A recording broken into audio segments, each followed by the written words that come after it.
Have you ever caught yourself scrolling, stumbling, or even sighing because someone else's life looked shiner, fitter, happier, richer, younger than yours? If you have, even just for a second, then you and billions of others are living a modern version of the ancient human mischief called social comparison. The twist? After age 50, comparing yourself to others isn't just annoying. It can be downright harmful to your well-being, confidence, and sense of purpose. Unless you choose to flip the script. Let's explore why stopping the comparing habit isn't just nice, it's necessary. The hidden cost of comparing yourself, especially after 50. 1. Comparing equals more stress and emotional strain.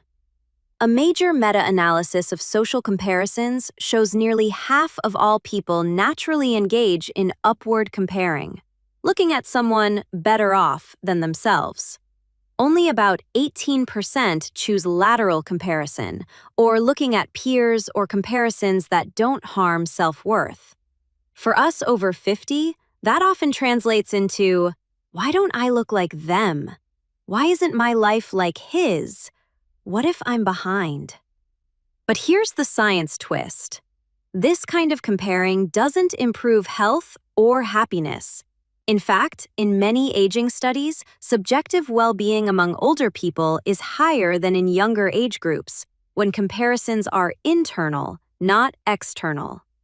That means the very act of stopping comparisons to others can unlock a happier sense of self. 2. Loneliness, not age, shapes well-being. Data from a 2025 AARP survey of over 3,000 adults 45 plus found that 40% reported frequent loneliness, up from 35% in 2018 and 2010. And guess what's a major driver? Comparison traps, especially on social media, make people feel less seen, less connected, more isolated. But here's the beauty. Older adults, when grounded in reality, often feel happier than younger generations. The World Happiness Report 2024 shows those 60-plus report some of the highest happiness levels globally, even when overall country rankings slip. So the story isn't that aging makes life worse, it's that comparing ourselves to unrealistic standards does. 3. Comparing alters how you see you. Longitudinal aging research involving thousands of adults showed that how you compare your health and memory to others affects how old you feel and how positively you view life. That means two people the same age with similar health might feel like they're decades apart in confidence, all because of who they compare themselves to. It's not age that weighs you down, it's comparison-based judgment. 4. Why comparison after 50 is especially costly. After 50, we face a powerful combination. Cultural messages that aging equals losing, social media images of ageless influencers, internal expectations once shaped for work, not life, healthy, capable peers shown as somehow better.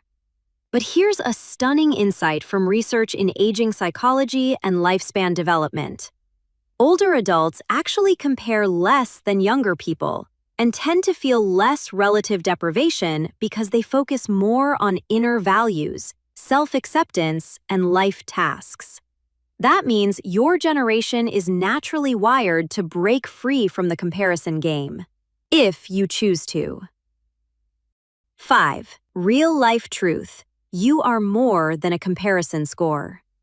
Here's the best part. Scientific studies show older adults often feel healthier and happier than younger groups when they stop comparing and focus inward. Social comparisons contribute less to actual health ratings, but more to nervous feelings about age. Choosing meaningful social engagement reduces loneliness more than chasing comparisons ever will. In other words, your value isn't in how you measure up, it's in how you show up. 6. The new game after 50. Compare only to your best self. Instead of asking, are they better than me? Try asking, am I better than I was yesterday? Did I grow? Did I choose joy? Did I act with purpose today?